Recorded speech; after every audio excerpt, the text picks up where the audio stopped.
One. Hello, everybody. Welcome back to the Discovery Channel. This is Tom O'Connor in fabulous downtown, as we call it, 9090 New Orleans. It's officially summertime. Hurricane season is upon us. Temperatures in the 90s, humidity's in the 90s. And I don't know why I'm even here. Why Ron and I were just talking about Western Massachusetts. Why am I not there for the summer? Um, but anyway, very happy to have with me Ron Friedmann. For those of you who don't know Ron, you haven't been paying attention for the last 25 years. Um, Ron's been a commentator, consultant, and an active participant in building systems that we use in our space. I met him more years ago than I will acknowledge when he was at WilmerHale in DC. And you were one of the leading advocates, Ron, of knowledge management, which I Right. still On that, Tom, I was doing knowledge management before I or anyone in legal knew that's what it was called. well, So, and I still tell people when I'm giving presentations, the two a year I still give. Um, I say if we just listened to the KM people back when they were talking about it, we wouldn't have half the problems that we have now. Um, but uh, you know, um, the, you guys are just the two people I remember in that space were you, of course, who I've kept in touch with. The other one was Peter Krakauer, and I've kind of lost touch of Peter. I haven't talked to him in a couple of years, but until a year or two ago, he was a partner at EY and he retired. Oh, he did retire. Yeah. Okay. See, this is this things are bad when people who are younger than me are retiring, and I'm still trying to eke out a living here. Although I don't know what I'd do if I retired. I mean, Yeah, that's that. start playing bingo. Every my first wife, the lady who I lived in Western Massachusetts with when we were both younger. Um, I talked to her. She's a retired audiologist in Southern Cal. She lives in Del Mar, and her big weekly activity is a mahjong group that she has with four or Well, five. you could have a whole podcast, and I'm sure there are many, on the whole topic of what one can do or should do in retirement. So I wanted to talk to you, as I mentioned ahead of time. Um, we have always had. It's great when we will see each other at ILTACon or New York Legal Tech, one of the shows, or in the good old days, two or three of the shows during the year. But we'd always have these kind of 40,000 foot discussions about what's going on in the space, and I've always valued your insight and perception about that. So, um, of course, the the topic du jour is AI and what it's doing, not doing. I will make two general comments, which is um, like everything I've heard about since the ballpoint pen was invented, I'm now being told that AI will eliminate the billable hour. So the billable hour is on a death knell now, and of course, it's also the new technology that's going to make us all lose our jobs, um, and lawyers are going to be becoming baristas again as a result of AI. So I see some really good trends there, but I'd like to get your take as again as somebody who started way back when with knowledge management systems before anybody knew what that meant. Um, where do you see things going in our space, technology wise? Well, we're in a new era. So, with the advent of ChatGPT in late 2022, it's hard to overstate the impact that had on large law firms, on big law, and on corporate legal departments. That's where my expertise lies. I'm less familiar with people law and the smaller law firms, but I believe there's been big impact there. And I had always hoped that management of legal organizations would pay more attention to technology than they did. But with the rise of I know from my friends who are in big law that there was almost a panic in the management committee of even some top law firms early on, right in the first 3 to 6 months of 2023. I think then the picture calmed down and everyone realized, okay, this is still AI will still have a huge impact, but it's not going to change everything overnight. But the level of attention and investment has continued to grow. And if anyone tells you they know what will happen, don't believe them, right? So I've been deep in this. I just finished 5 years at Gartner, where I was advising corporate legal departments. At the same time, I stayed very professionally involved through 4 professional groups with large law firms. And everyone has questions, but the level of investment by law firms, more so than legal departments, but legal department investment is increasing. Everyone sees the potential. How it shakes out, we don't know. But on knowledge management, it is also very clear for AI to add the most value, organizations need their knowledge in good order, and they need to invest not just in the tech, but in the people, the people and the process as well. And all bets are off on the leverage model in big law, whether legal departments will insource more or not. But let me pause there. So that begs the question, which you kind of just alluded to. Is there data in order?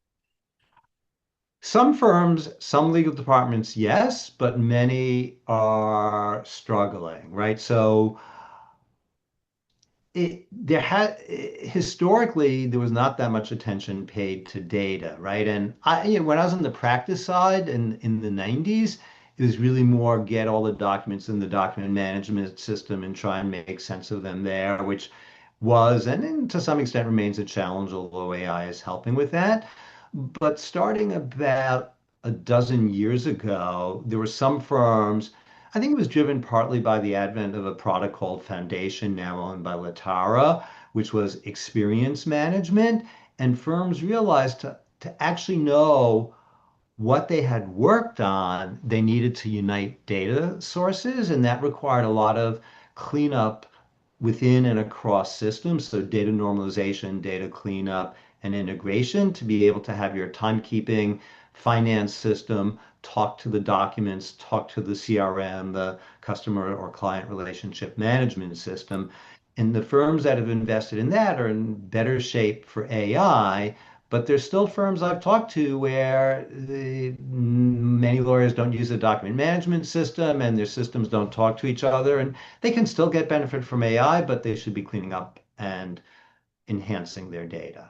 So, and as you mentioned, your experience is really at the big firm GC level. I'm at the other end of the spectrum Right. where I work with, what ILTA would call a small firm that can still be 100 attorneys, which in my world would be considered a big small firm. Right. But I was at a firm here in town yesterday, 75 attorneys, 130, 140 employees. Um, um, but that's what I see. There's still lots of buckets, um, and maybe some people are timekeepers and they're working in the time and billing system, and some people are, of course, my world is the litigation world, and they're working in relativity or whatever, and there hasn't been a lot of flowing across those buckets. What you just I think referred to as data normalization. Um, I'm seeing an interesting trend on the part of companies to try to do that. And by companies, I mean like Microsoft and Google, the new Microsoft Copilot Go works, um, um, which I understand is actually Claude under the hood. Um, Yeah, I mean, Microsoft seems to be moving on that note to multi-model, right? And yes, at the yes, same time, trying to develop its own AI tools or its own frontier model. yeah, frontier, exactly. They don't want to tell us that we're in a beta system anymore. We're on the frontier. Well, yeah, right. um, but that's okay. I mean, because that's the sort of thing, and Google is apparently trying to do the same sort of thing. Um, is that what's going on? When I read that, I forget who the big firm was the other day that's going to spend $8 bazillion on Oh, building. Kirkland and Ellis Yeah, is publicly announced, and for those who are not familiar, Kirkland, by most accounts, is the largest and most profitable law firm, and they announced 3 weeks ago that they will spend 500 million over the next, I think it was 4 or 5 years, or 3 or 4 years, to develop their own AI. Right? I think that's I've that created a lot of chatter on LinkedIn, and there's an argument this is incredible and wow, and then there's an argument, well, they're probably spending around that much anyway, and this is just putting a label on it. I think it's a stake in the ground for firms that haven't given enough attention, or maybe that's not the right word, but for larger law firms that have not been paying attention to AI and have not been investing, that should be a clarion call that they need to get started. I mean, and many firms are not trying to compete with Kirkland, but that Right. illustrates the direction the market is moving. And there are other firms that are investing a lot and not quite as public about it. So do you think those two things, the Microsoft Frontier stuff and the Kirkland Ellis stuff, are those two sides of the same coin or two iterations of the same movement, perhaps? The Uh, data normalization that you're talking about? no, I think I would distinguish. Uh-huh. So Uh-huh. I'm pretty sure, I read so much in AI, so anybody really interested in this will have to fact check what I'm saying. But I'm pretty sure that Oh, come on. We're Kirkland, talking AI. We don't need to fact check. Yeah, right, right. I'll ask It's Copilot. Come on. Yeah, yeah. Well, I'm a human. Maybe I will hallucinate as well. But I'm pretty sure Kirkland is trying to stay, and I think most organizations are trying to stay model agnostic, right? That they don't want to become overly dependent on whether it's Anthropic's Claude or OpenAI or Gemini, Google's Gemini. They want to be able to use a mix of models, and increasingly because of agentic AI and the vast compute power it needs because it's making so many calls to these frontier models. Everyone's also talking about the cost of tokens.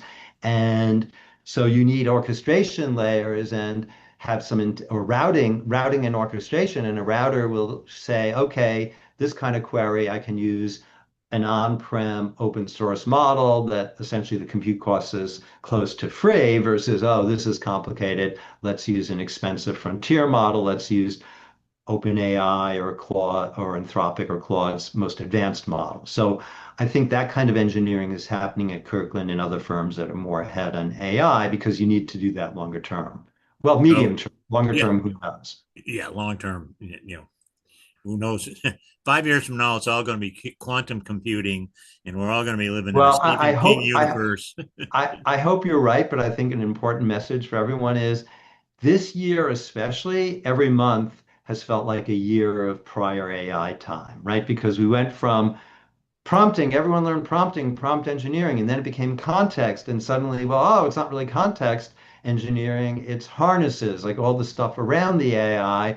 And now, and I can't say I fully understand it yet, but the leading software developers, they're doing something called looping, where the agents will take care of everything. So it's hard to make decisions when the fundamental tech and techniques are changing by sometimes by the week. Yeah. So, and that's kind of where I was going because you mentioned tokens. I'm hearing noise about a couple of different people who are trying to build something in the AI space, excuse me, that is not token based, um, that would be easier uh, to use, B, more accurate, uh, less or no hallucinations, and C, cheaper.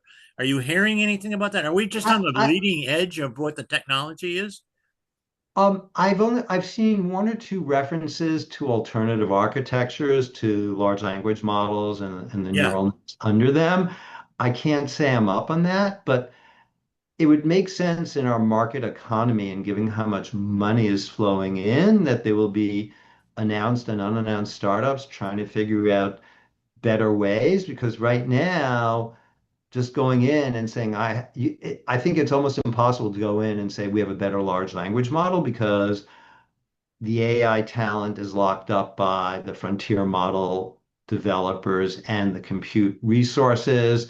And we're now talking about putting the data centers in orbit, right? So, yeah, there's only so much you compete when there's, you're reading Elon Musk press releases again, man. That's yeah, dangerous well, territory. it's hard not to, especially in the last week with the IPO of SpaceX. Yeah, yeah, But I mean, one of several players investing billions, and so if you're going to be a startup, you have to think about what are the alternatives, or how can I do a routing model that plays in the ecosystem as it is. But that would be for someone closer to the bleeding edge of AI than I am. and on that point, is there more of a possibility that we're going to have that there's some high school kid working in his garage right now, the way that Bill Gates did when he was a kid, the way that the Apple guys did, um, and something that we're not. I mean, Gates made that quote once years and years ago. He said, "I'm not worried about you know what my big competitors are doing, what's going on at Google, what's going on, with the giant companies. I'm worried about the 16-year-old kid in his garage who's thinking about something that I just haven't even thought of. Uh, Is that real? Is there a possibility of that, or are we so locked into that technology now that we're on a path that isn't going to alter? uh, I think it's always possible. It doesn't feel that likely now, partly because a lot of what I'm reading, whether it's from venture capitalists or people in the legal market or folks like Ethan Mollick, who writes extensively on AI via LinkedIn and his Substack, is that a lot of the value is moving from the actual tech to the distribution and to the support, right? So when you look at some of the leading players in big law, like Harvey and Lagora, yes, they have very interesting and powerful tech, but they also provide a lot of support. They provide a lot of integrations and security. And so in legal, where security and the permission model, so both traditional cybersecurity, but the permissioning because of all the conflicts, yeah, a 16-year-old or even a 50-year-old startup person is not going to be able to move in because of all the security requirements and the software that needs to develop around there. But the great thing about the American economy is that it is super dynamic, right? So Yeah. you have to pay attention to that, but it's also hard to forecast that. So So is it more we don't likely that? know. It's a short Yeah, answer. yeah. Well, I mean, that's all. All of this is we're guessing. I like to throw these ideas out that people can like kind of keep their eye on thing. Like, you know, you know me, I love sports analogies. You want to keep your eye on the ball, but you want to use some peripheral vision too, like what's sneaking Yeah. up. And is it more likely though, given the description you just had, that those people, those young people, are working for one of those big companies and are going to Well, develop that stuff in house? I mean, the AI experts as they exist today, have huge financial incentive to work for one of those frontier developers because the comp packages are so extraordinary. Yeah, But who knows? I mean, there's always going to be an entrepreneur in a garage, and those are harder to predict. they're hard to predict. Yeah. So you bullish on legal and AI? You bearish? You're not No, I'm very decided? bullish. In a different scenario, I might have thought about retiring, but I've been trying for over 3 decades to engineer change in the practice and the business of law, to rationalize it, improve it. You may remember my um, meme I was trying to develop in the 2010s, Do Less Law, right, which was all about just how do we think about law differently than we have? And I think AI is forcing that now. So it's a very exciting time. So last week I had an opportunity to co-moderate uh, a forum of managing partners of pretty large firms, some of the Yeah, I saw top. your post on LinkedIn Yeah. about that. Yeah, yeah, Yeah, yeah, and this is where I started this conversation, Tom. You would never have had a group of managing partners of really large law firms getting together for half a day to talk about the impact of AI or any legal tech, and now they are. And so we don't know how things will change, but it's a very exciting time, and I'd hate to miss some real change in the legal market, and I expect there will be real change. We just don't know. Will existing leverage models work? Will corporate legal departments completely rethink how they work? Because AI will let them bring more work in-house, but it's not clear yet how much of that they will do. So a lot could change, but it is legal, so I don't think it's going to be a revolution. I think, though, the rate of change will be faster than we've seen in the past. well, considering our usual rate of change is glacial. Right. But Right. no, No, no. Yeah, I mean, to make that concrete with an anecdote.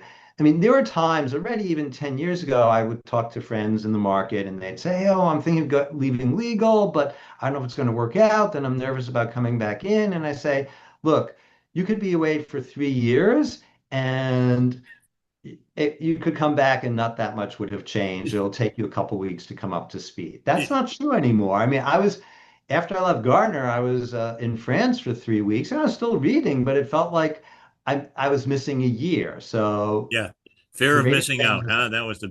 That's the big slogan now, FOMO, the fear of Right. missing out that stuff is going on. And yeah, it's interesting that that is a different dynamic for legal. And like you, I'm like, well, I could have taken my social security check and moved to Chalmette, but um, it's an exciting time to be involved in our profession. Um, Oh, 100%. 10 years ago, Tom, you and I knew probably half the people in legal tech, and now there's so many new people we yeah, don't. yeah, yeah. That's a great point. So it really is a kind of a dynamic space with lots of conversation going on. So well, Ron, as always, thank you for your time and value your observations. Uh, will I see you anywhere this year? I probably will be at I ILTACon. haven't 100% decided, but I'm likely to be at ILTA. And Okay, beyond that, given all my transitions, I'm not planning that far in advance, but I hope to be in Nashville. So maybe I'll see you that there. I have the exact same outlook on things. It's like, well, Nashville for legal stuff, or my family always does a big outing to South Bend, Indiana for a Notre Dame game. It's like, That's I don't have that I did have competition last year, but this year I'm free, so I'll probably be there. there you go. Well, if that's the case, I look forward to seeing you. Thanks again for your time. Totally appreciate Thank it. you, Tom. All righty.